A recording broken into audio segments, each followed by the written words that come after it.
की आपण मार्गदर्शन करावं। प्रचंड टाळ्यांच्या गजरामध्ये आपण बारगुडे सरांचं स्वागत करणार आहोत।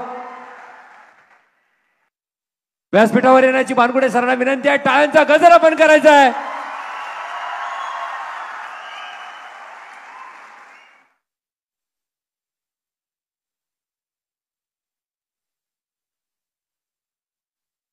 इतिहास अभ्यासक, लेखक आणि प्रेरणादायी वक्ते प्राध्यापक नितीन बारगुडे पाटील सर।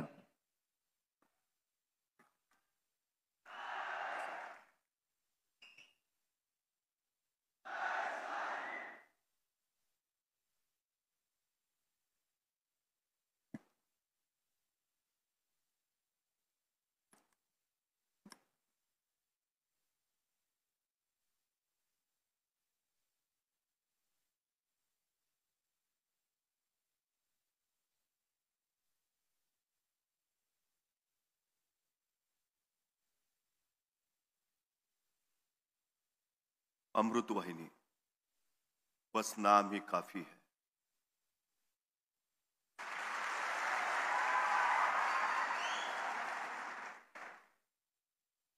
अमृत वाहिनी शेती आणि शिक्षण विकास संस्था ही फक्त उत्तर महाराष्ट्रातली किंवा महाराष्ट्रातली नव्हे, तर देशातील अग्रगण्य संस्था आहे। दृष्टी साऱ्यांकडे असते, दूरदृष्टी मात्र क्वचित आढळते। अशी दूरदृष्टी ज्यांच्या ठायी होती ते सहकार महर्षी भाऊसाहेबजी थोरात यांना अभिवादन करतो। आजच्या सोहळ्यासाठी उपस्थित मान्य डॉक्टर जयश्रीताई थोरात, मान्य शरयूताई देशमुख, सन्मान्य सुधाकरजी जोशी, अनिलजी शिंदे, प्राचार्य doctor Vyankatesh sir, Dhumal sir, उपस्थित सर्व प्राध्यापक आणि आपण विद्यार्थी मित्र हो। खरं तर महाविद्यालयाचा असा एखादा सोहळा पाहिला की मला माझ्या महाविद्यालयाची आठवण येते। ज्यावेळी मी माझ्या महाविद्यालयात शिकत होतो त्यावेळी पक्या नावाचा माझा एक मित्र होता। एके दिवशी महाविद्यालयात गेल्यावर हा पक्या मला भेटला। म्हटला, तुला कळलं का? म्हटलं काय? म्हटला, कॉलेजमध्ये आज माझा सत्कार आहे। मला काही कळेना, माझ्या बरोबर एका बेंचवर बसणारा पक्या आज अचानक सत्काराच्या पात्रतेचा कस काय झाला? मी त्याला विचारलं, म्हटलं तुझा सत्कार काय? म्हटला, मी शास्त्रज्ञ झालो म्हणून माझा सत्कार आहे। मला परत काही कळेना, SY मध्ये शिकणारा पक्या अचानक शास्त्रज्ञ कसा काय झाला? मी त्याला विचारलं, तू कुठला शोध लावलास? तो म्हणाला, मी शास्त्रज्ञ आहे हा शोध लावला।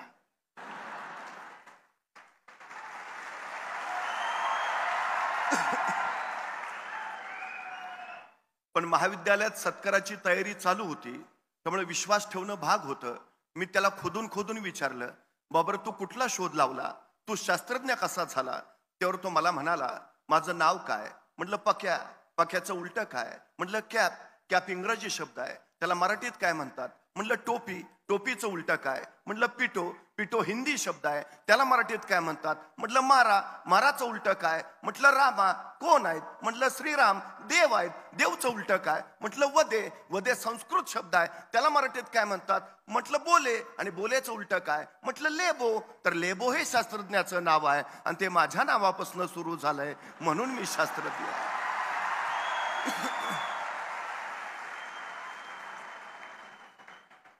पण मित्रांनो, हाच पक्या आज प्रकाश सावंत म्हणून देशासाठी शास्त्रज्ञ म्हणून काम करतो आहे, ही माझ्यासाठी सगळ्यात मोठी अभिमानाची गोष्ट आहे।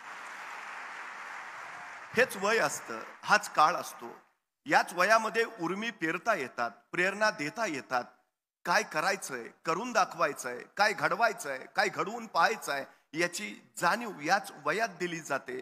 खरं तर सगळ्यात महत्वाची गोष्ट अशी आहे की ओल्या मातीला जर हवा तसा आकार देता येत असेल तर जिवंत हाडामांसाच्या गोळ्याला सुद्धा हवा तसा आकार देता येतो। फक्त माती ओली हवी आणि वय संस्कारक्षम हवं। या वयात झालेले संस्कार त्याला आयुष्यभर शिदोरी म्हणून पुरतात। मी अमृत वाहिनीचं मनपूर्वक कौतुक यासाठी करतो, आपण योग्य वयात या पिढीला योग्य ती प्रेरणा मेधा 2024च्या माध्यमाने देत आहात, ही सगळ्यात महत्वाची गोष्ट आहे।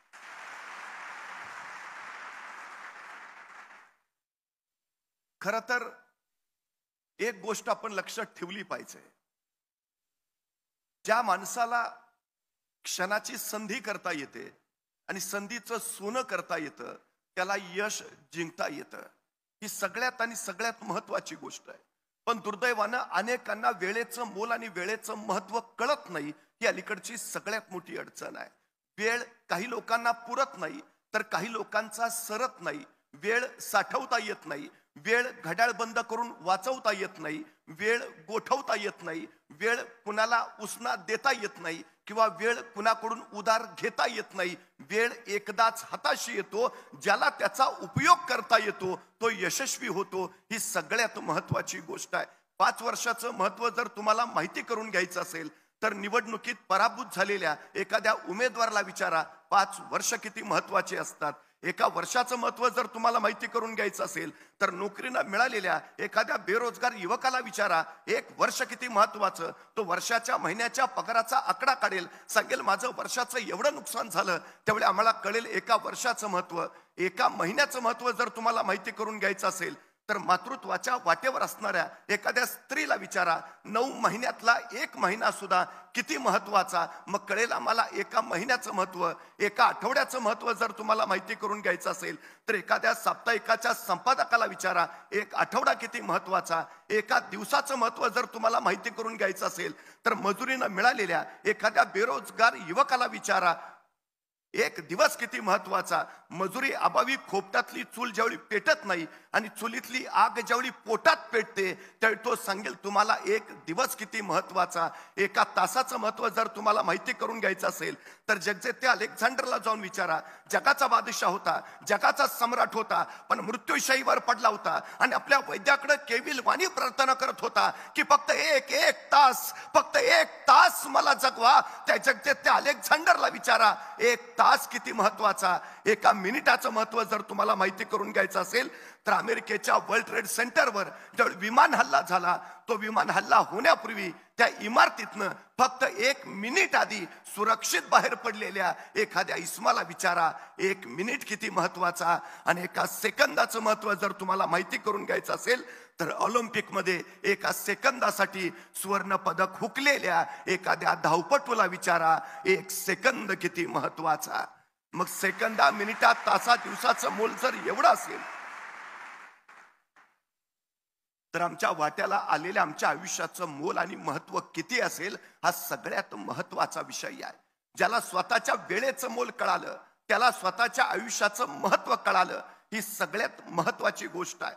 आज भारत हा जगातला सगळ्यात तरुण देश मानला जातो. भारताचं सरासरी वय आज 28 वर्ष आहे.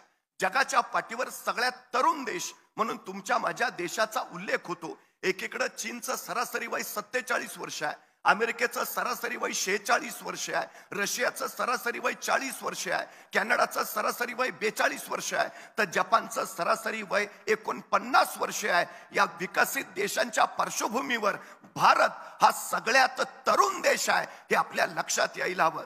दुसरीकडे 15 ते 18 वर्ष या वयोगटात या देशात तब्बल 10 कोटी लोकसंख्या आहे आणि 15च्या आत 36 कोटी लोकसंख्या आहे. म्हणजे 18 वर्षाच्या आत या देशामध्ये 46 कोटी लोकसंख्या आहे. या 46 कोटी लोकांना, मुलांना जर योग्य शिक्षण मिळालं, जर त्यांना स्किल्ड बनवण्यात आलं तर या देशाला महासत्ता होण्यापासून कुणीही रोखू शकत नाही. ही सगळ्यात मोठी वस्तुस्थिती आहे. पण आज दुसरा विषय असा आहे की या 46 कोटी मुलांच्या शिक्षणाची नेमकी व्यवस्था काय आहे? त्यांना स्किल्ड बनवलं जातंय काय? आज देशामध्ये 42% तरुण बेरोजगार आहेत, त्यांना नोकऱ्याच नाहीत. जॉबलेस ग्रोथ हे देशापुढच्या अर्थव्यवस्थेचं सगळ्यात मोठं संकट असतं. आम्ही मुलं उभा करतो आहोत, संख्या सांगतो आहोत, पण दुर्दैवानं ही ग्रोथ जर जॉबलेस असेल तर त्याचा देशाला काही मात्र उपयोग नाही. ही सगळ्यात महत्वाची गोष्ट आहे. पण दुसरीकडे 42% बेरोजगार असताना 45% जागा कुशल लोक नाहीत म्हणून रिक्त आहेत. ही बाब सुद्धा आम्ही लक्षात घेतली पाहिजे. म्हणजे जे हवे आहेत ते आम्ही उपलब्ध करत नाहीत आणि जी संख्या आहे त्यांना नोकऱ्या उपलब्ध नाहीत. अशा दुहेरी संकटात आम्ही अडकलोय. ही आमच्या अलीकडच्या शिक्षणाची सगळ्यात मोठी अडचण आहे. आमच्या शिक्षणापुढचं सगळ्यात मोठं ध्येय काय आहे? नोकरी मिळवणं. मी पुन्हा पुन्हा सांगतो, आम्ही जर नोकरीसाठी शिक्षण घेत असू तर आम्ही नोकरच बनणार. पण आम्ही स्वतःला घडवण्यासाठी आणि राष्ट्र उभारण्यासाठी जर शिक्षण घेणार असू तर आम्ही मालक होणार. हे आम्ही पहिल्यांदा लक्षात घेतलं पाहिजे. आम्हाला नोकर व्हायचं आहे की आम्हाला मालक व्हायचं आहे, हा सगळ्यात महत्वाचा आमच्या पुढचा प्रश्न आहे. त्यामुळे एक स्किल्ड तरुणाई तयार करणं हे उद्याच्या आमच्या देशाला महासत्ता बनवण्यासाठी अत्यंत गरजेचं आहे.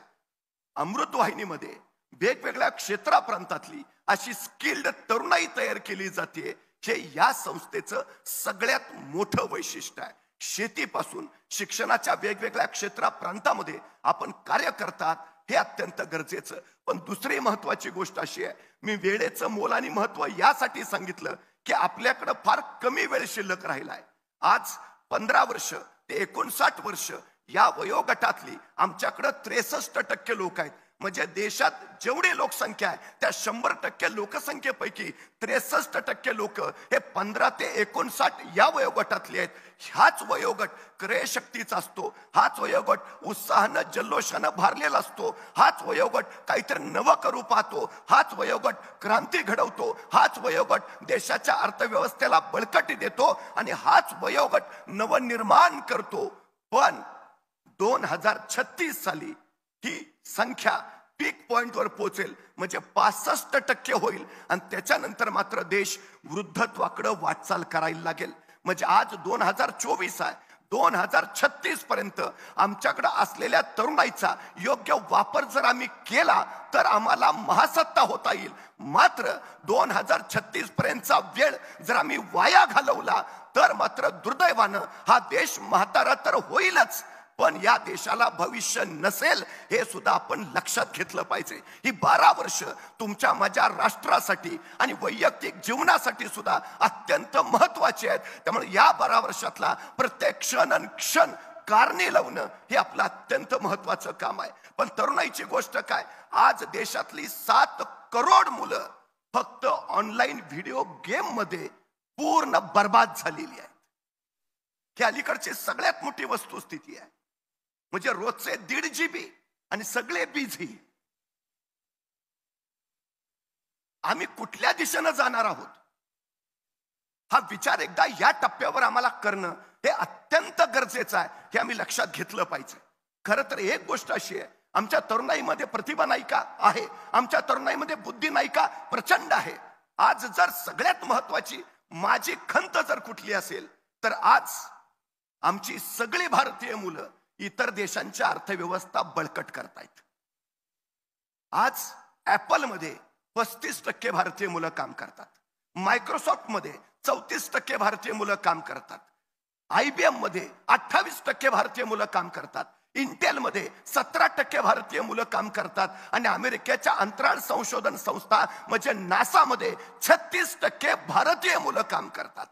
मग ते इतका प्रचंड इनोव्हेशन त्या त्या क्षेत्रात देतात. ही मुलं या देशासाठी ते इनोव्हेशन का देऊ शकत नाहीत हा सगळ्यात महत्वाचा प्रश्न आहे. म्हणजे इथं त्यांना संधी मिळत नाही का? इथं त्यांना ते कार्य करता येत नाही का? का त्यांना देशाबद्दल प्रेम नाही? आपल्या ज्ञानसंपदेचा वापर इतर राष्ट्रांच्या विकासासाठी ते जर करत असतील तर आम्ही आमची पिढी कुठल्या दिशेनं घेऊन चाललो आहोत याचं चिंतन मंथन होणं हे अत्यंत गरजेचं आहे. हे सगळ्यात महत्वाचं. आमच्या शिक्षण क्षेत्रापुढे सगळ्यात महत्वाचे प्रश्न आहेत ते हे. दुर्दैवानं आमच्याकडं जीवशास्त्र शिकवलं जातं पण जीवनशास्त्र शिकवलं जात नाही. आमच्याकडं चित्रकला शिकवली जाते पण चरित्र कला शिकवली जात नाही. ही सगळ्यात मोठी अलीकडची अडचण आहे. नैतिक मूल्यांच्या अभावात देण्यात येणारं शिक्षण हे फक्त व्यावसायिक लोकांची फळी उभा करतं ज्यांच्यामध्ये संवेदनशीलतेचा अभाव असतो. या घरट्यातून पिलू उडावे दिव्य घेऊन ही शक्ती, आकांक्षांचे पंख असावे आणि उंबरट्यावर भक्ती, हा सगळ्यात महत्वाचा विषय आहे. दुर्दैवानं नव्या पिढीला कर्तृत्व गाजवण्यासाठी देश सोडून जावं वाटावं याचा अर्थ त्याची त्याच्या उंबरट्यावर भक्ती नाही का हा प्रश्न उपस्थित करणार आहे. हेही आम्ही लक्षात घेतलं पाहिजे. 350 वर्षापूर्वी छत्रपती शिवाजी महाराजांनी स्वराज्य उभारलं, असंख्यांनी समर्पण दिलं, असंख्यांनी रक्त सांडलं, असंख्यांनी त्याग केला, परक्यांचं आक्रमण बाजूला सारून भूमिपुत्रांचं राज्य उभा करावं यासाठी अनेकांनी बलिदान दिलं. तो देश आज उभा राहिला. मग या देशाच्या हिताचा विचार करण्यापेक्षा इतर देशांच्या भल्याचा जर आम्ही विचार करणार असू तर शिवाजी महाराजांचा पराक्रम किती उपयोगी पडला. त्या भूमीसाठी ज्यांनी रक्त सांडलं त्यांच्या बलिदानाचा नेमका काय उपयोग झाला हा सगळ्यात महत्वाचा आणि चिंतनाचा विषय आहे. त्यामुळे पहिली गोष्ट, भारत माझा देश आहे हे प्रत्येक पाठ्यपुस्तकाच्या पहिल्या पानावर प्रतिज्ञेच्या रूपात छापलेलं आहे. दुर्दैवानं पुढचं सगळं पुस्तक शिकवलं जातं, प्रतिज्ञा फक्त शिकवली जात नाही. कारण पुस्तकातल्या पुढच्या पानावरच्या अभ्यासक्रमाचे प्रश्नपत्रिकेत येतात, त्याची उत्तरे दिली की आम्हाला गुण मिळतात, पण प्रतिज्ञावर एकही प्रश्न विचारला जात नाही, त्याला कुठलाही गुण नाही. सबब प्रतिज्ञा शिकवलीच जात नाही ही आमची अलीकडची सगळ्यात मोठी अडचण आहे. एक वेळ पुस्तक पुढचं नाही शिकवलं तरी चालेल, पहिल्या पानावरची प्रतिज्ञा पहिल्यांदा शिकवा, ती त्याच्यात ठसवेल. भारत त्याचा देश आहे आणि या भारतातले सगळे त्याचे बांधव आहेत. पूर्वी एक शोध लागला होता, दगडावर दगड घासला की ठिणग्या उडतात, आणि मग अग्नीचा शोध लागला असं आम्ही सांगतो. हल्ली नवा शोध लागलाय, जातीवर जात घासली, धर्मावर धर्म घासला की ठिणग्या उडतात, मग आग पेटते आणि त्याच्यावर आपल्या सत्तेची पोळी भाजून घेता येते. आणि याच्यात सगळ्यात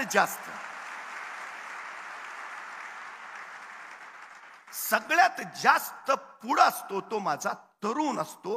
ही सगळ्यात मोठी अडचण आहे. का महत्वाची आहे प्रतिज्ञा? हे सगळे बांधवच आहेत हे त्याला एकदा कळू द्या. त्याची क्रयशक्ती, त्याची विद्वत्ता, त्याची बुद्धिमत्ता, त्याची प्रतिभा नको त्या गोष्टीकडे वळवली जाते आणि तो जे विलक्षण करू शकतो त्याच्यापासून त्याला लांब नेलं जात आहे. ही गोष्टही सध्याच्या वर्तमानातली आपण लक्षात घेतली पाहिजे. एक साधा विचार आहे, तुम्हाला निर्णय घेता येतो? आत्ताच्या पिढीची सगळ्यात मोठी अडचण आहे, त्यांच्यात निर्णय क्षमता नाही. सगळ्यात मोठी अडचण. तुम्हाला माहिती आहे चंद्रावर पहिलं पाऊल कुणी ठेवलं? नील आर्मस्ट्रॉंग. खरंच नील आर्मस्ट्रॉंग चंद्रावर पहिलं पाऊल ठेवणार होता का? याचं उत्तर आहे नाही. चंद्रावर पहिलं पाऊल ठेवणार होता एडविन सी अल्डारिन. तो चंद्र मोहिमेचा प्रमुख होता, अमेरिकेचा वैमानिक होता, स्पेस वॉकिंगचा त्याला अनुभव होता. तो चंद्र मोहिमेचा मुख्य पायलट होता आणि त्याच्या सोबतीला दिला होता नील आर्मस्ट्रॉंग. तो को पायलट होता, तो अमेरिकेचा नौसैनिक होता, त्याला स्पेस वॉकिंगचा अनुभव नव्हता. अपोलो यान ज्यावेळी चंद्रावर पोहोचलं त्यावेळी नासाच्या स्पेस सेंटरवरनं पहिला संदेश गेला, पायलट फर्स्ट. आणि एडविन सी अल्डारिन पुढे झाला आणि चंद्रावर पाय ठेवायच्या आधी त्याच्या मनात प्रश्नाचा गोंधळ सुरू झाला. मी चंद्रावर पाय ठेवला आणि त्या वातावरणात मी जळूनच गेलो तर? मी चंद्रावर पाय ठेवला आणि मी त्या गुरुत्वाकर्षणानं कुठं खेचलाच गेलो तर? मी चंद्रावर पाय ठेवला आणि कुठं भरकटलोच तर? तो या विचारातच अडकला. तोपर्यंत स्पेस सेंटरवरनं दुसरा संदेश आला, को पायलट नेक्स्ट. आणि नील आर्मस्ट्रॉंग पुढे झाला आणि कुठलाही विचार न करता त्यांनी चंद्रावर पहिला पाय ठेवला.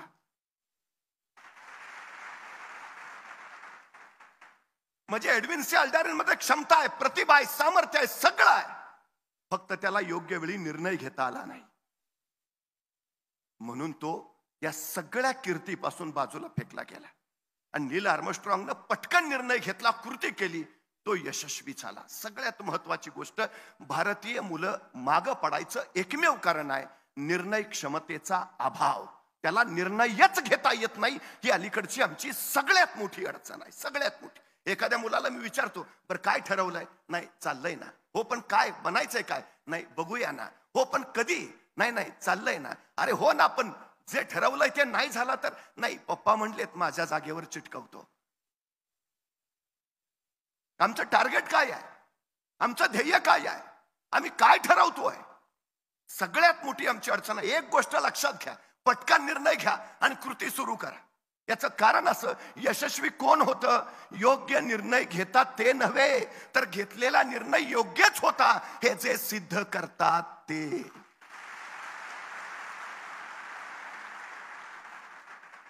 त्यामुळे निर्णय योग्य आला, यशस्वी व्हाल, आणि चुकला अनुभव घ्याल, अडचण काय आहे, तोटा कुठं आहे, पण पटकन कृती. त्याच्यासाठी सगळ्यात महत्वाचं आहे तुमचं ध्येय. ते काय ठरवलंय तुम्ही, काय करायचंय तुम्हाला. छत्रपती शिवाजी महाराजांचा सतत जागर करतो आम्ही. अवघ्या 35 वर्षात 750 वर्षाचं पारतंत्र्य हटवलंय त्यांनी. जगाच्या पाठीवर सगळ्यात कमी कालावधीत घडलेली क्रांती म्हणून शिवरायांच्या स्वराज्याचा उल्लेख आम्हाला करावा लागेल. अवघ्या 35 वर्षात, आणि तेही हाताशी काही नसताना शून्यातनं विश्व उभा केला. हे कशाच्या बळावर, का ठरलं, कधी यश मिळालं, कशामुळं. 12 वर्षाचे होते शिवराज. शहाजीराजे आणि मासाहेब जिजाऊन एक विलक्षण निर्णय घेतला. स्वतःचा संसार बाजूला सारला आणि स्वराज्याच्या प्रपंचासाठी त्यांनी ठरवलं थोरले पुत्र संभाजीराजे शहाजी राजांबरोबर बेंगलोरातच राहतील, ते कर्नाटकात राज्य विस्तार करतील, आणि धाकटे शिवबाराजे मासाहेब जिजाऊंच्या सोबत पुण्यात येतील आणि ते महाराष्ट्रात राज्य उभा करतील. आणि ठरल्यानुसार 12 वर्षाचे शिवबाराजे मासाहेब जिजाऊंच्या सोबत पुण्याकडे जायला निघाले. आता आपल्या या 12 वर्षाच्या पुत्राला एका पित्यानं काय द्यावं. आमचा पुत्र जर कुठे निघाला तर आम्ही काय देतो. डबा वेळेवर खा. अधिकच काळजी असेल तर आई सांगते नीट जा नीट ये. त्याच्यापेक्षा काळजी असेल तर आई सांगते बसमध्ये बसताना मधल्याच सीटवर बस. बाळ म्हणतं का, नाही पुढनं कुणी ठोकलं तरी तू सुरक्षित, मागणं कुणी धडकलं तरी तू सुरक्षित, बाळा तू जगला पाहिजे. शहाजीराजाने काय दिलं. स्वतः शहाजीराजाने आपल्या 12 वर्षाच्या या पुत्राला स्वतः संस्कृत मधून तयार केलेली मुद्रा दिली. नव्हे, स्वप्न दिलं, ध्येय दिलं, महत्वाकांक्षा दिली. काय करायचंय तुम्ही ते ठरवून दिलं. काय होतं मुद्रेत, प्रतिपच्च चंद्र लेखेव वर्धिष्णू विश्ववंदिता शाह सुनो शिवासाईशा मुद्रा भद्राय राजते. एक पिता काय सांगतोय, प्रतिपदेच्या चंद्राच्या कलेकलेप्रमाणे तुमचं राज्य वाढत वाढत जाईल आणि एक दिवस ते विश्वाला वंदनीय होईल. अजून शिवबाराजे बेंगलोरातच आहेत, ते पुण्यात जायचे आहेत, स्वराज्याला सुरुवात व्हायची आहे, आणि त्याच्या आधीच पिता म्हणतायत खात्री आहे आम्हाला तुम्ही राज्य उभा करालच. शहाजीराजे असं नाही म्हटले जमेल का, कराल का, होईल का. सवालच नाही, जमणारच. मी वारंवार सांगतो आमच्या पोरांच्या चुका काढण्यापेक्षा त्यांचं कौतुक करायची संधी शोधत चला, पोरं इतिहास घडवतील.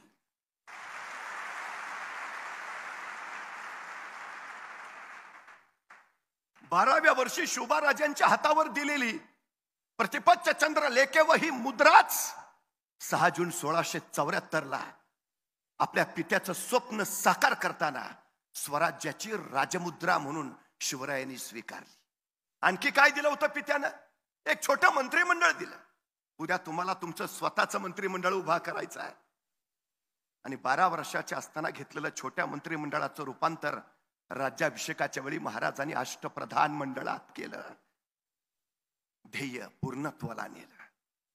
आणखी काय दिलं होतं शहाजीराजांनी, भगवा ध्वज दिला होता आणि सांगितलेलं उद्याच्या उभा राहणाऱ्या तुमच्या स्वराज्याचा हा भगवा दौलत ध्वज असू द्या. पण त्याच वेळी शहाजीराजांनी सांगितलं पण ध्यानी घ्या शिवबाराजे, हा भगवा पेलणं कुणालाही शक्य होत नाही.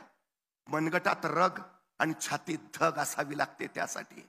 कारण हा भगवा साधा नाही, हा भगवा प्रभू श्री रामचंद्रांचा आहे, हा भगवा भगवान श्रीकृष्णांचा आहे, हा भगवा रामकृष्ण हरी म्हणत वारीला जाणाऱ्या वारकऱ्यांचा आहे, हा भगवा हर हर महादेव म्हणत रणांगणावर उतरणाऱ्या धारकऱ्यांचा आहे, हा भगवा शौर्याचा, पराक्रमाचा, भगवा त्यागाचा आणि समर्पणाचा. राजे, हा भगवा भगवा फडकत राहू द्या.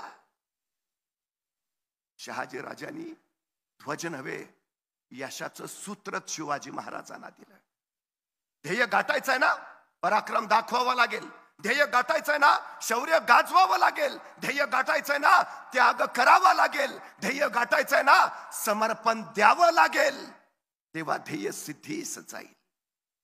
12 वर्षात ते शिवबाराजे असताना त्यांना ध्येय मिळालं आणि 6 जून 1674 त्यांनी ते प्रत्यक्षात उतरवलं. अवघ्या 35 वर्षाचा कालखंड आहे, 35 वर्षाचा.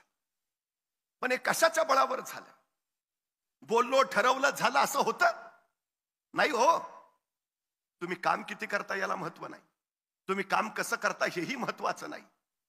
तुम्ही तुमच्या कामाचं नियोजन कसं करता हे फार आणि फार महत्वाचं आहे.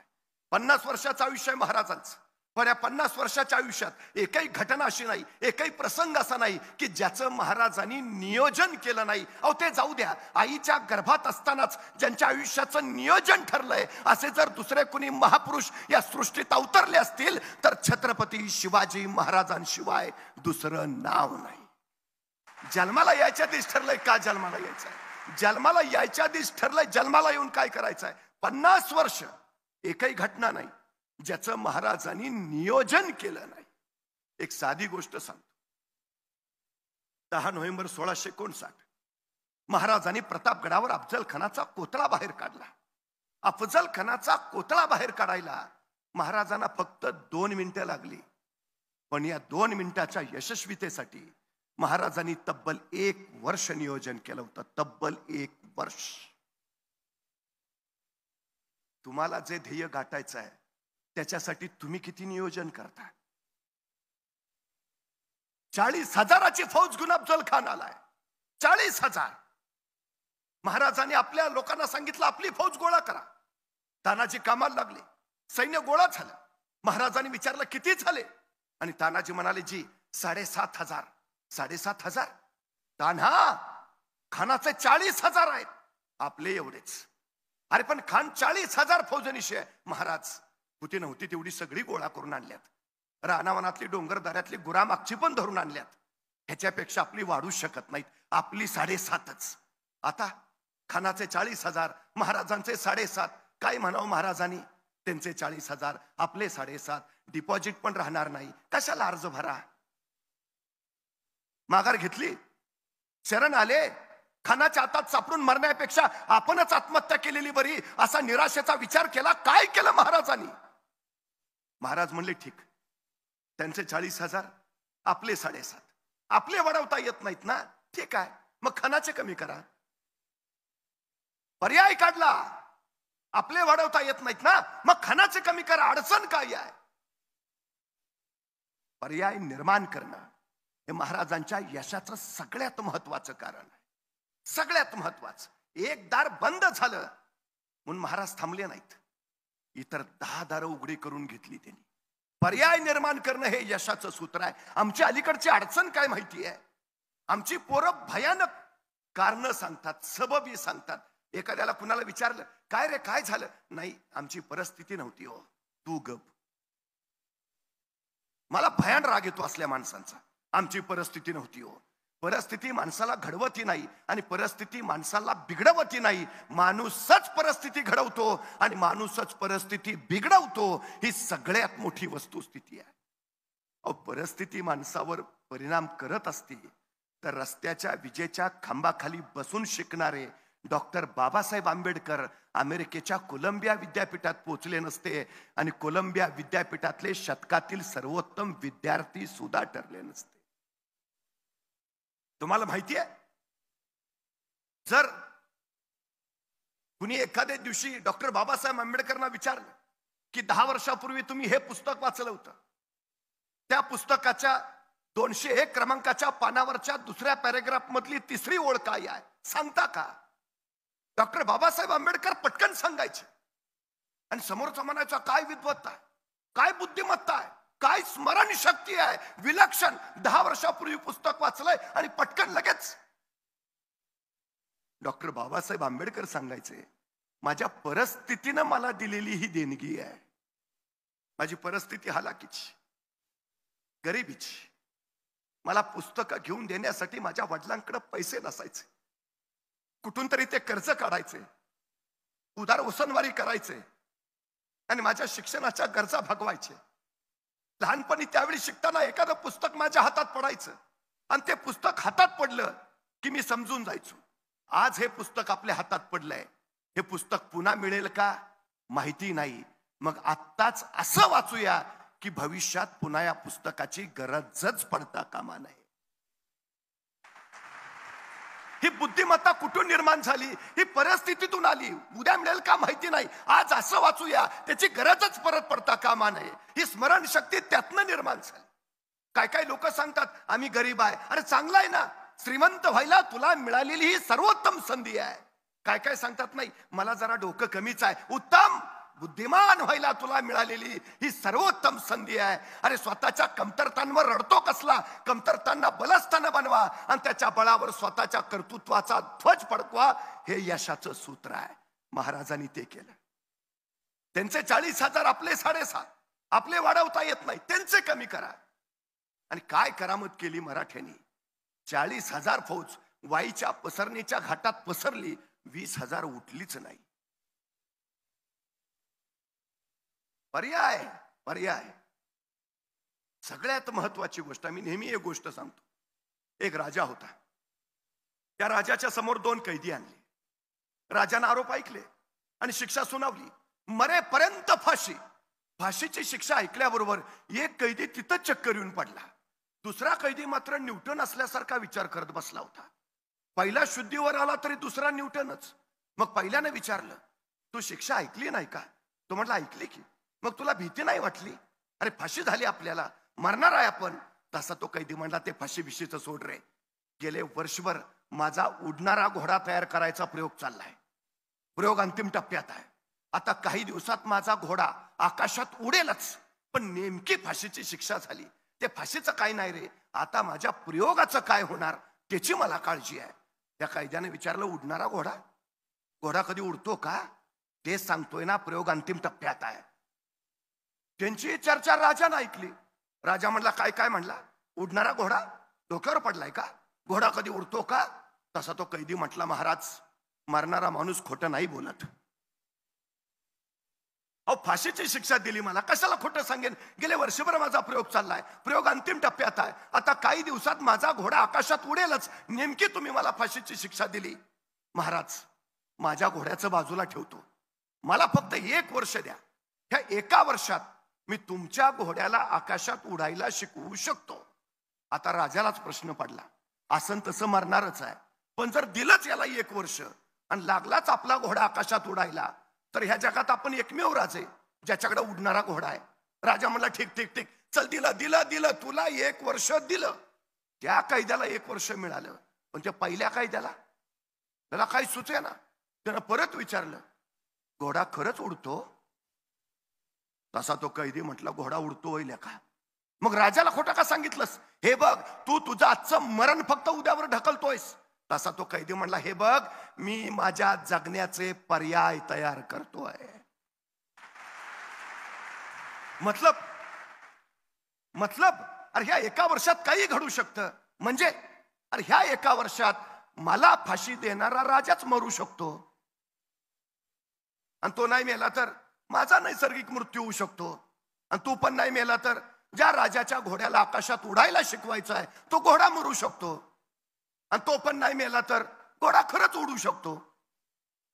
अरे काही घडेल ना, वर्ष आहे माझ्याकडं. मी आता मागं कशाला घेऊ, मी आता परत कशाला फिरू. मी लढत राहीन, मी झुंजत राहीन. जोपर्यंत मी जिंकत नाही तोपर्यंत मी पुढे जात राहीन. यशाचं सूत्र काय आहे. मी वारंवार सांगतो, एकदा ध्येय ठरवलं ना झेपावत राहा. झेपावता येत नाही उड्या मारत जा, उड्या मारता येत नाही पळत जा, पळता येत नाही चालत जा, चालता येत नाही रांगत जा, रांगता येत नाही सरपटत जा. पण जा. जोपर्यंत ध्येयापर्यंत पोहोचत नाहीस तोपर्यंत पुढे जात राहा. पुढे यशच तर स्वागताला उभा असतं.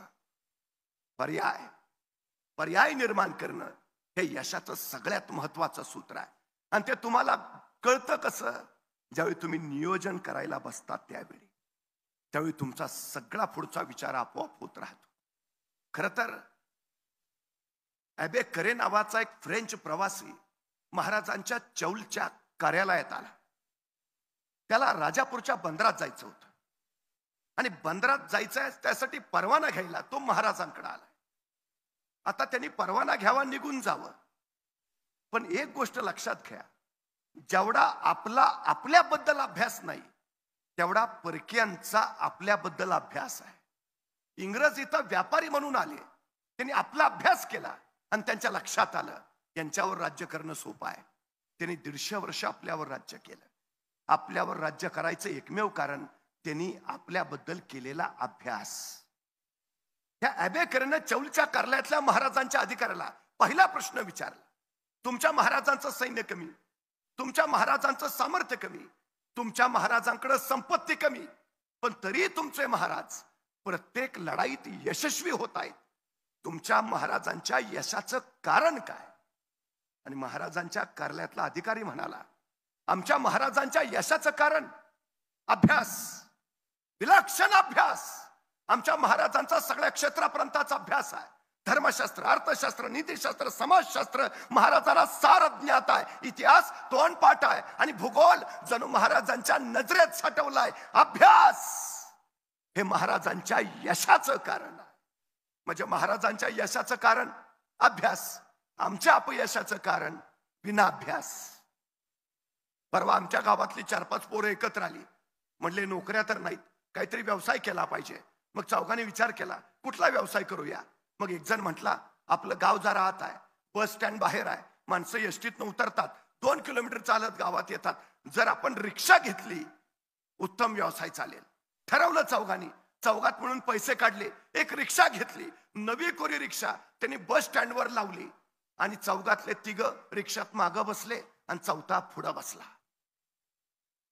बस आली, माणसं उतरली, रिक्षा बघून हरकली, रिक्षा जवळ गेली, वाकून बघितलं, फुल आहे रिक्षा. चलो पैदल. 6 महिने झालं यांचा व्यवसायच होईना. परत चौघं एकत्र बसले. म्हणले या व्यवसायात काय राम नाही, दुसरा कुठला तरी करूया. म्हणले कुठला करूया? ते म्हणे आपल्या गावात गाड्या भरपूर आल्यात, पण एखादी गाडी पंक्चर झाली तर गावात पंक्चर काढायचं दुकान नाही, पंक्चर काढायचं दुकान टाकू, उद्योग जोरात चालेल.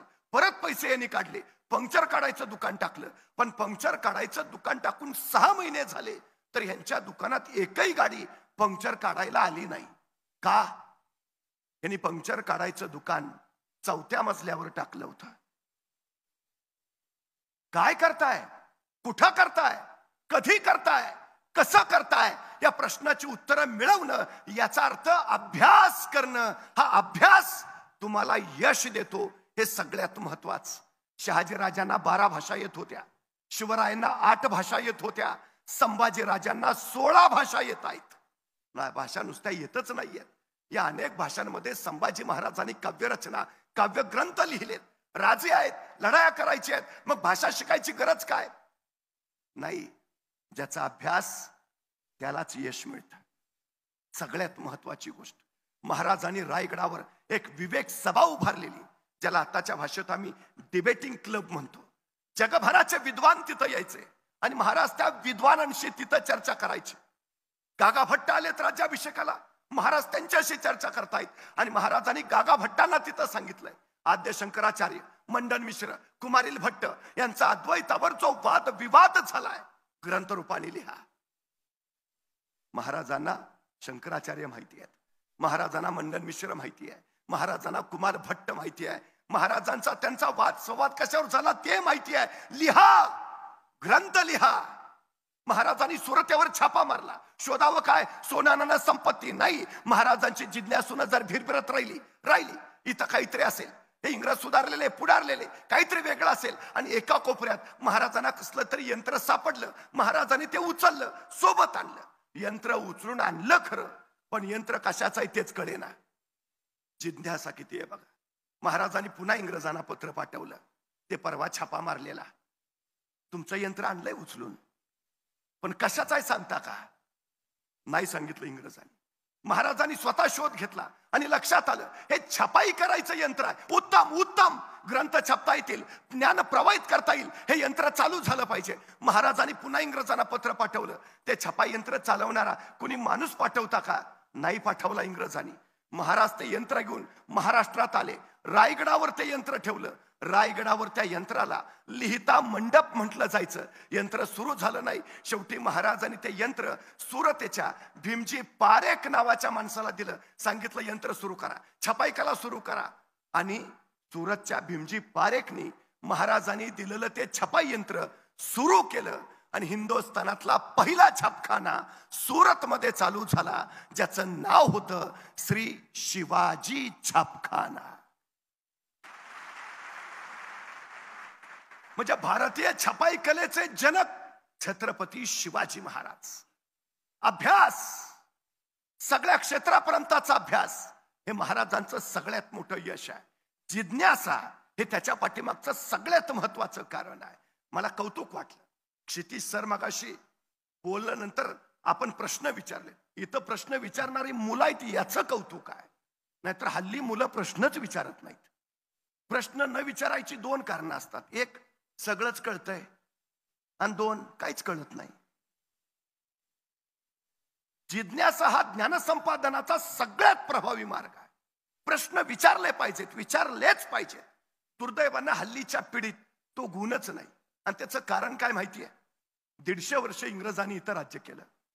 त्यांना मालक बनायचं होतं, आम्हाला गुलाम बनवायचं होतं. पण मॅकॅलॉनं जी शिक्षण पद्धती बनवली तीच मुळात गुलाम बनवणारी. तिथं प्रश्न विचारायचा प्रकारच नाही. सगळ्यात मोठी अडचण. सगळ्यात. मला कधी कधी बरं वाटतं, म्हणजे बरं झालं ते सफरचंदाच्या झाडाखाली न्यूटनच बसला होता.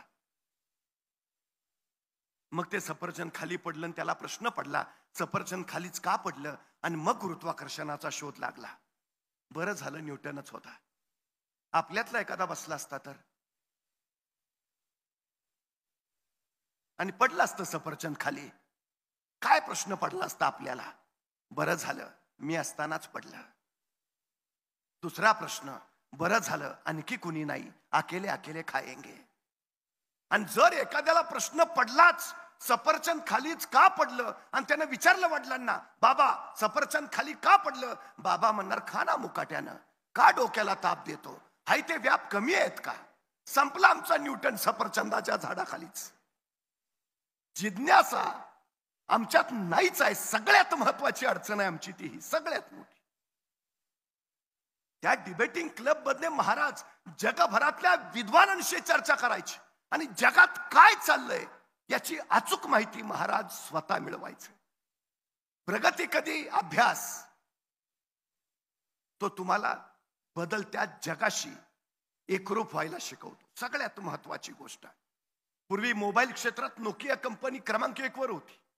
आज नोकिया कुठे दिसत नाही. सॅमसंग, ऍपल त्यांचं युग आलं. नोकिया मागं का पडली? ते जगाबरोबर बदलले नाहीत. बदलायला हवं, बदलायलाच हवं. तुम्हाला बदलत्या काळाशी सुसंगत राहायलाच हवं. ज्ञानक्षेत्रात सतत अपडेट असायलाच हवं. जिज्ञासा हे सगळं कार्य करते. तुम्ही जिज्ञासू त्यासाठी व्हायला हवं. ही सगळ्यात महत्वाची गोष्ट आहे. सगळ्यात गरजेचं का? म्हणजे आपण एक गोष्ट लक्षात घ्या. मला कधी कधी वाईट वाटतं. मी क्षितिज सर फिजिक्सचा प्राध्यापक, माझ्या आधी अनेक प्राध्यापक झाले, इथूनही पुढे होतील. पण आम्ही फिजिक्स मध्ये शिकवतो काय? Newton's law, Einstein's rule, Edison's formula.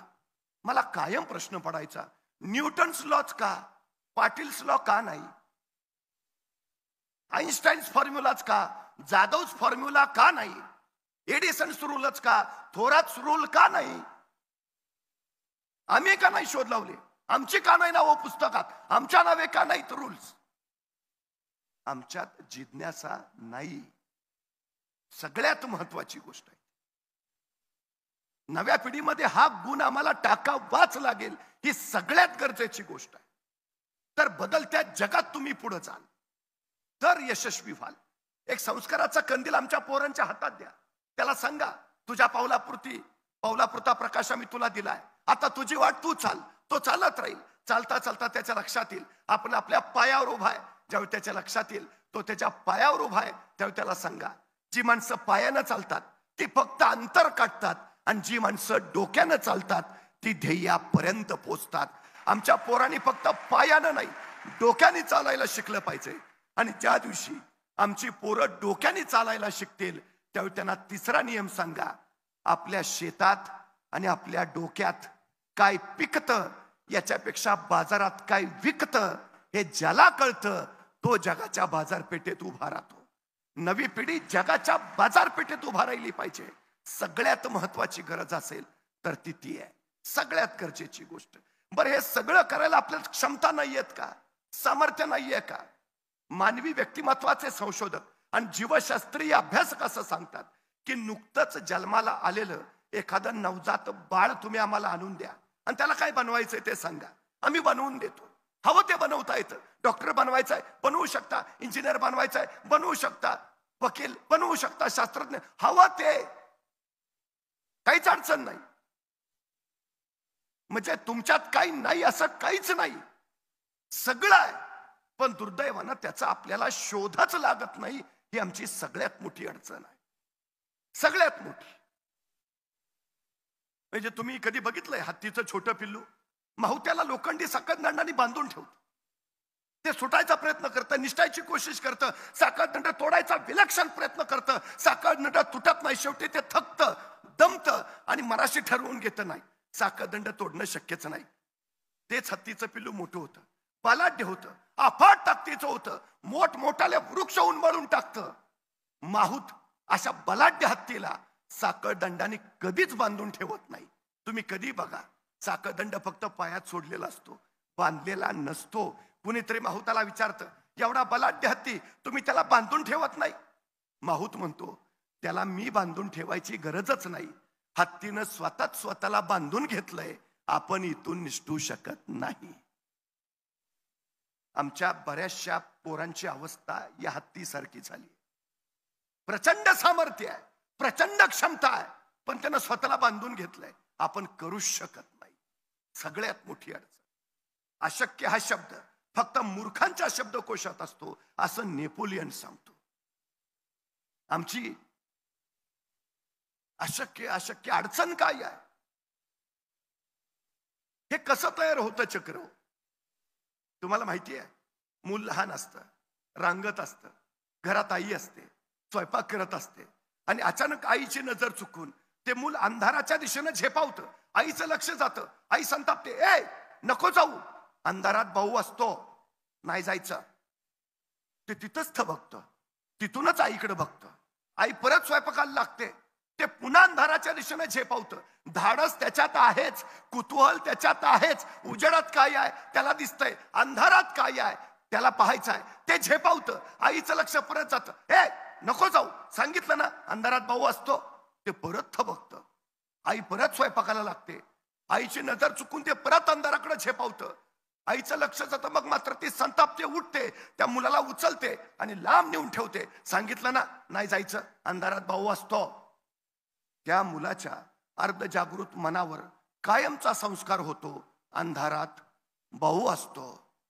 पट्ट्या पुढं 2 पोरांचा बाप झाला तरी अंधारात जात नाही. दोष त्याचा आहे का? नाही.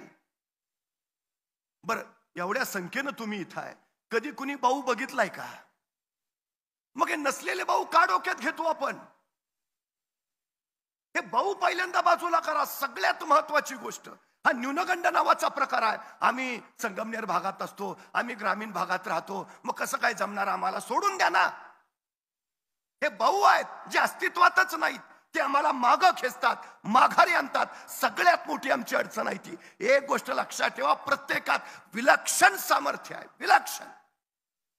जगातलं सगळ्यात श्रीमंत ठिकाण कुठलं माहिती आहे?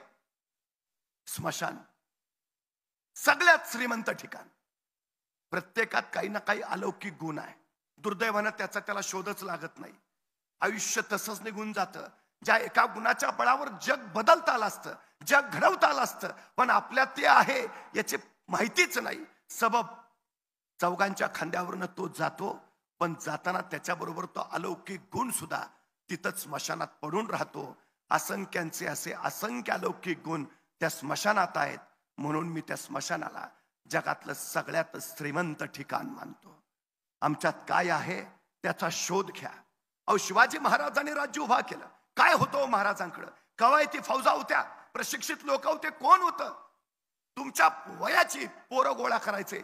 13, 14, 15, 16, 17, 18 दूरवर एखाद्या जंगलात जायचे. जंगलातल्या दाट झाडीत या पोरांना तलवारबाजीचं युद्धाचं शिक्षण प्रशिक्षण द्यायचे. पण कुणाला नकळत, कुणाला कळणार नाही अशा बेतानं. आणि आपलं जंगलात आत काय चाललंय ते बाहेर कुणाला कळू नये म्हणून शुभराजांनी जंगलाच्या बाहेरच्या झाडावर एक पोऱ्या उभा केलेला असायचा. त्याला सांगितलेलं असायचं, कुणी अनोळखी माणूस येताना दिसला की तू नुसता खुन्याचा आवाज कर. तुझा खुन्याचा आवाज ऐकला की मी तलवारी शमशेर लपवून ठेवतो आणि विटीदांडूचा खेळ चालू करतो, म्हणजे कुणाला कळणार नाही आपला आत काय चाललंय ते. त्या दिवशी शुभराजांचा काय रंगात आला होता. आपल्या सोबत त्यांना तलवारबाजीचा युद्धाचं प्रशिक्षण दिलं जात होतं. त्याच वेळी जंगलाच्या बाहेरच्या झाडावर एक खुन्याचं पोरग टेहळणी करत बसलं होतं. त्याच वेळी त्याला दिसलं एक 15-16 वर्षाचं रांगडं पोरग येताना. तसं खुन्याचं पोर थररलं, नीट निरकून बघितलं, येणारं पोरं अनोळखी वाटलं. तसं बसल्या जागेवरून त्यांनी हुबेहूब मोराचा आवाज काढला. मोराचा आवाज म्हणजे खून. शुभराजांना कळवायची कुणी अनोळखी येतंय सावध राहा. शुभराजांनी मोराचा आवाज ऐकला. आपल्या सोबत त्यांना सांगितलं, अरे तलवारी शमशेर लपवून ठेवा, विटीदंडूचा खेळ चालू करा, कुणी अनोळखी येतंय. पोरांनी तलवारी लपवल्या, विटीदंडूचा खेळ चालू झाला. तोपर्यंत जंगलाच्या बाहेरच्या झाडावरचं ते खुन्याचं पोरग टप्प दिशेखाली पडलं होतं. 15-16 वर्षाच्या त्या रांगड्या पोरापुढं उभा राहिलं होतं आणि त्याला दमात घेऊन विचारत होतं, कोण र तू? आणि ते 15-16 वर्षाचं रांगडं पोरग सांगत होतं, रामोशाचा बहिर्जी जी. काय काम काढलं सर? काही नाही जी, राजांना भेटायचं होतं. का रे? बोलू का राजांना? मग सांगतो. ते खुन्याचं पोर म्हणलं, तू तामहतच, मी राजासनी सांगाव देऊन येतो. खुन्याचं पोर गात गेलं, राजांना सांगू लागलं, राजा कुणी रामोशाचा बहिर्जी आलाय जी.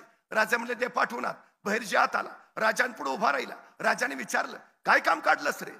तसा बहिर्जी म्हणाला, राजा आम्हाला बी तुमच्या खेळात घ्या की सामील करून. राजाने विचारलं, काय येतं तुला? सगळं येतं जी. कसला बी आवाज काढतो, कुणाची बी नक्कल करतो. राजा वेषांतर तर असा करतो की तुम्ही बी ओळखायचा नाही. राजाला पटलं वाटलं माणूस कामाचा. असं असं मग चल ये ये ये, आत्तापासूनच आमच्या खेळात ये. तसा बहिर्जी घुटमळला. म्हटला, राजा उद्यापासून येतो की जी. का रे?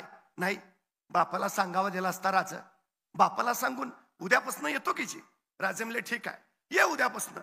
बहिर्जी जायला वळाला, 5-6 पावलं गेला. अचानक काय वाटलं कुणास ठाऊक, बहिर्जी पुन्हा माघार आला. राजांना म्हणाला, राजा एक सांगू का जी? राजे म्हणले, बोल. नाही, कुणी अनोळखी माणूस आला तर तुम्हाला कळावं म्हणून तुम्ही झाडावर जो पोऱ्या उभा केलाय त्याला सांगा, त्या दिवसात मोर वरडत नाही. ती नाही, कुणी जाणता माणूस यायचा आणि मोराचा आवाज ऐकायचा. तो विचार करायचा, या दिवसात जर मोर ओरडतच नाहीत तर आवाज आला कुठून? आयसा घुसून झालं राजा. राजाने माणसं गोळा केली. त्याशी दऱ्याखोऱ्यातली गिरिकंदरातली अचूक ज्ञान सूक्ष्म निरीक्षण असलेली हाच बहिर्जी पुढे राजांचा गुप्तहेर प्रमुख झाला. आज अमेरिकेची गुप्तहेर यंत्रणा रॉ आणि इस्रायलची मोसाद ही जगातली सर्वोत्तम गुप्तहेर यंत्रणा मानली जाते. त्यापैकी इस्रायलची मोसाद अशी म्हणते की बहिर्जी नायकांना आणि महाराजांच्या गुप्तहेर खात्याला आम्ही आमचे आदर्श मानतो.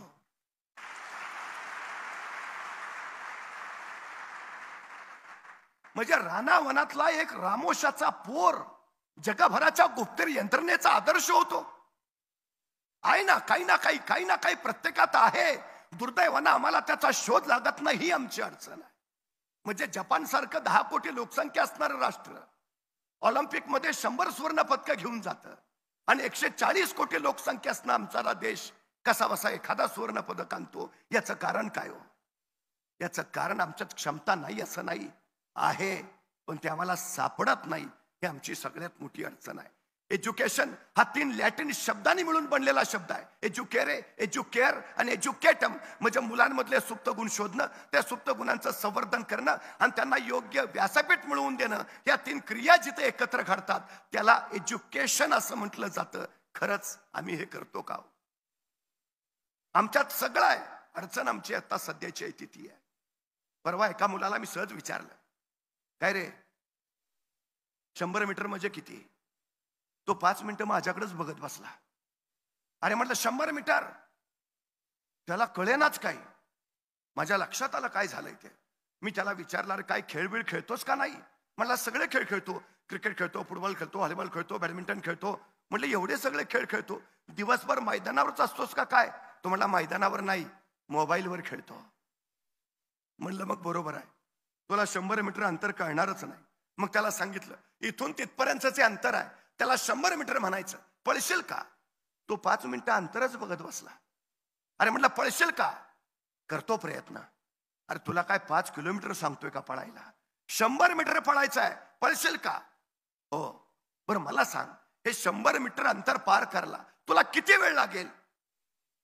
तो परत अंतर बघत बसला. अरे म्हटलं किती वेळ? 100 मीटर आहे. तो म्हटला 5 मिनिटं तर लागतील. अरे 100 मीटर पळायचं आहे. हो तेच ना, 5 मिनिटं तर लागतील. अरे ऑलिम्पिकचं हुसेन बोल्टचं रेकॉर्ड 10 सेकंदाचं आहे. 9.98 सेकंदात तो 100 मीटर पळतो. तू 10 सेकंद म्हण, 15 सेकंद म्हण, 20 सेकंद म्हण का 5 मिनिटं? माझं मला माहिती आहे ना. अरे किती लागेल वेळ? सांगितलं ना 5 मिनिटं लागतील. मला कळेच ना. पण तेवढ्यात त्याचा एक मित्र धावत आला. ए पळ, कुत्रा पिसाळलाय. एवढ्या भयान वेगात पळत सुटला. 7 सेकंदात 100 मीटर.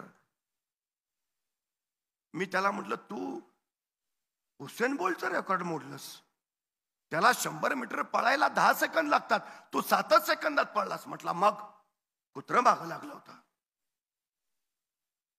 म्हणजे तुमच्यात 7 सेकंदात 100 मीटर पळायची क्षमता आहे. बाहेर कधी आली? संकट आला तेव्हा. मग संकट चांगली आहेत का वाईट आहेत? स्वागत करायला हवं संकटांचं. संकट तुम्हाला अडवायला येत नाहीत. संकट तुमची उंची वाढवायला येतात. अडथळे तुम्हाला रोखायला येत नाहीत. अडथळे तुमच्यातल्या क्षमता बाहेर काढतात. अडचणी तुम्हाला थांबवायला येत नाहीत. अडचणी तुमच्यातली कौशल्य विकसित करतात. संकट, अडथळे, अडचणी यायलाच हव्यात, कारण त्याच तुम्हाला घडवतात. ही सगळ्यात आणि सगळ्यात महत्वाची गोष्ट आहे.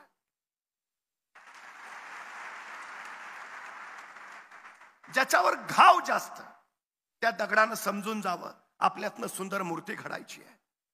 आणि ज्याला एकही घाव नाही त्यानं समजून जायचं आपल्याला पायाचा दगड होऊन पडायचा आहे. कळसावरच्या झेंड्यानं कायम फडफडतच राहावं लागतं. पण फडफडणं झेपत नसेल तर पायाचा दगड होऊन पडावं, त्याला कुणी हलवत नाही. काय व्हायचं आहे हे तुम्ही ठरवायचं आहे. सगळ्यात महत्वाची गोष्ट आहे ती. सगळ्यात या जगात तुमचा पराभव दुसरा कुणीही करू शकत नाही. या जगात फक्त तुम्हीच तुमचा पराभव करू शकता. या जगात दुसरा कुणीही तुम्हाला विजयी करू शकत नाही. या जगात फक्त तुम्हीच तुम्हाला विजयी करू शकता. हे पहिलं लक्षात असू द्या. असं कुठलंही सामर्थ्य, कुठलीच बाहेरची शक्ती नाही जी तुम्हाला अडवू शकेल, रोखू शकेल, थांबवू शकेल. अजिबात नाही. फक्त एक गुण तुमच्यात हवा. यशाला शॉर्टकट नसतो आणि कष्टाला पर्याय नसतो. तुमच्या यशाच्या वृक्षाची उंची किती वाढावी हे वृक्षावर अवलंबून नसतं. त्या वृक्षाच्या मुळाशी तुम्ही किती घाम गाळता याच्यावर ठरतं उंची किती वाढणार आहे. जितके अधिक कष्ट, जितका अधिक घाम गाळाल तितकी तुमच्या यशाच्या वृक्षाची उंची वाढेल. हे पहिलं लक्षात असू द्या. त्यामुळे कष्ट हेच तुमच्या यशाचं दुसरं नाव आहे. सगळ्यात महत्वाची गोष्ट चिकाटी, चिवटपणा हा खेळातनं येतो. संघभावना, नेतृत्व गुण, मनोधैर्य हे मैदानावर मिळतं. आमची मुलं नैराश्यात जात आहेत याचं कारण ती मैदानावर दिसत नाहीत. ही अलीकडची आमची सगळ्यात मोठी अडचण आहे. युवकांचं नैराश्य घालवायचं असेल, निराशा दूर पळवायची असेल तर प्रत्येकानं 2 तास मैदानावर घालवलेच पाहिजेत. हे पहिलं लक्षात असू द्या. निरोगी शरीर संपदा हे निरोगी मानसिकतेचं सगळ्यात प्रभावी अस्त्र आहे. कुणाला जर वाटत असेल परीक्षेत मिळणारे गुण हेच आमचं यश, तर तो तुमचा सगळ्यात मोठा गैरसमज आहे. सगळ्यात मोठा. हल्लीची पिढी आत्महत्या करते. महाराष्ट्रात शेतकऱ्यांच्या रोज 10 ते 12 आत्महत्या होत आहेत. पण त्याच वेळी 10वी 12वीचे निकाल आले की त्याच्या दुप्पट विद्यार्थ्यांच्या आत्महत्या घडतायत. याच्याकडे आम्हाला दुर्लक्ष करता येणार नाही. आत्महत्या करणारी मुलं आणखी कुठली आहेत? ती IIT-ला गेलेली मुलं आहेत, ती मेडिकलला गेलेली मुलं आहेत, ती इंजिनिअरिंगला गेलेली मुलं आहेत. काय कारण आहे त्यांचं? ती गुणवत्ता असणारी आहेत, विलक्षण बुद्धिमत्ता असणारी आहेत. मग हे टोकाचं पाऊल का उचलतात? याचं कारण अपयश पचवायची ताकद त्यांच्यात नाही, ताण तणाव सहन करण्याची क्षमता त्यांच्यात नाही आणि संकटांना सामोरं जायची कुवतच त्यांच्यात नाही. कारण आम्ही त्यांना त्यासाठी मैदानावर कधी नेलेलंच नाही. ही अडचण सगळ्यात महत्वाची आहे. मैदानावर त्याला यश अपयशाशी झुंजता येतं. संघ भावनेमध्ये इतर गोष्टी निर्माण करता येतात. शारीरिक मानसिक आरोग्य व्यवस्थित राखता येतं. लहान मेंदू आणि मोठा मेंदू याच्यामध्ये एक क्लोझम पार्ट्स नावाचा प्रकार आहे. तुमच्या शरीराच्या जेवढ्या अधिक हालचाली होत जातील तितका तो सक्षम होत जाईल, आणि जर तुमच्या हालचाली मंदावल्या तर तो अक्षम होत जाईल. 12-12 तास आमची पोरं मोबाईलवर गेम्स खेळत बसतात आणि अचानक उठतात आणि म्हणतात अंधारल्यासारखं वाटतंय. अक्षमता. मी वारंवार सांगतो, काहीच काम नसेल ना तर किमान माशा मारायचं काम करा, कारण तेवढ्या हालचालीनं का होईना तुमचा मेंदू सक्रिय राहील. सगळ्यात महत्वाची गोष्ट आहे. सगळ्यात सतत हालचाल करणं, सतत हालचाल हे सगळ्यात महत्वाचं काम आहे. एक पाण्याचा थेंब वज्रासारख्या कठीण दगडावर सतत सतत सतत आदळत राहतो आणि एक दिवशी वज्रासारखा तो कठीण दगड फुटतो. सामर्थ्य पाण्याच्या थेंबात नाही, सतत सतत सतत पडणाऱ्या त्याच्या सातत्यात आहे. यशाचं दुसरं नाव सातत्य. जितके सतत सतत सतत काम कराल तितके तितके अधिक अधिक अधिक सरावाचे. अमेझॉन नदीचा उगम जिथं होतो तिथं दर 7 सेकंदाला पाण्याचा एक थेंब पडतो. दर 7 सेकंदाला. हजारो वर्ष झाली अमेझॉन नदीच्या उगमाजवळ दर 7 सेकंदांनी पाण्याचा एक थेंब. हे सूत्र कधी थांबलं नाही.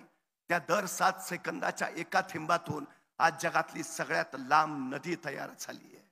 छोट्या छोट्या गोष्टीतनच मोठी गोष्ट आकाराला येते. छोट्या छोट्या गोष्टी करत राहा म्हणजे मोठं यश मिळवता येतं.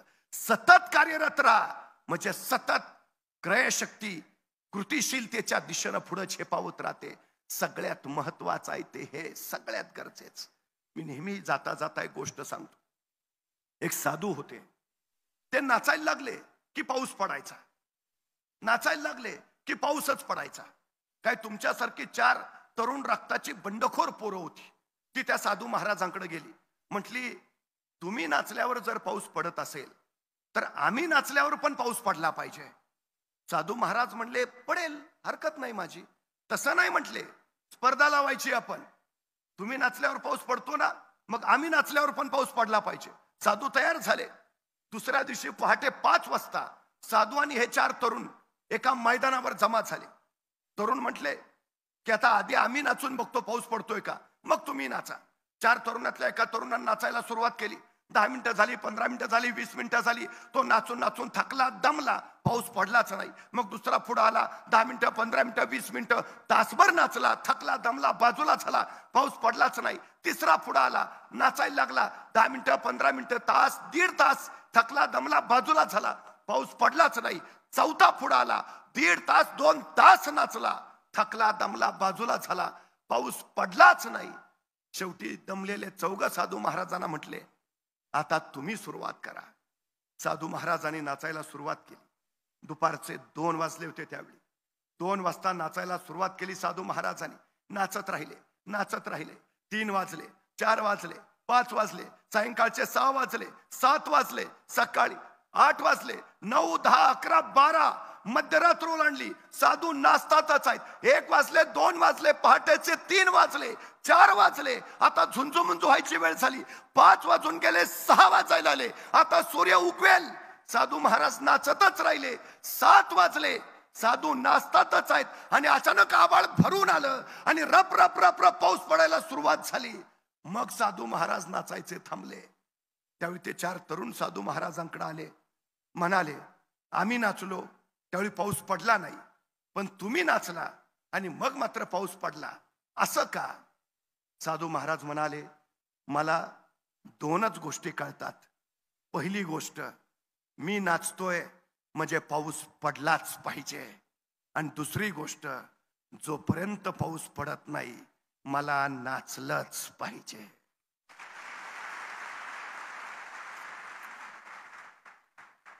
हे सगळ्यात मोठं यशाचं सूत्र आहे. सगळ्यात मोठं. तुम्ही अभ्यास करताय ना, ध्येय गाठलंच पाहिजे. आणि जोपर्यंत तुम्ही ध्येय गाठत नाही तुम्ही अभ्यास केलाच पाहिजे. हे यशाचं सर्वोत्तम रहस्य आहे. सर्वोत्तम. छत्रपती शिवाजी महाराजांचं 50 वर्षाचं आयुष्य हे एका ध्येयानं, एका महत्वाकांक्षेनं झपाटल्यासारखं होतं. विश्रांती माहिती नाही. क्षण क्षण स्वराज्य हाच ध्यास आणि स्वराज्य हाच श्वास होता. ध्येय ठरलं होतंच. ते फक्त महाराष्ट्रापुरतं मर्यादित नव्हतं, व्यापक होतं, विलक्षण व्यापक होतं।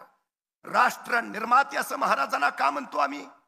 याचं कारण ॲबे करेनं चौलच्या कर्ल्यातल्या अधिकाऱ्याला दुसरा प्रश्न विचारला होता, तुमच्या महाराजांचं स्वप्न काय, तुमच्या महाराजांचं ध्येय काय, तुमच्या महाराजांची महत्वाकांक्षा काय?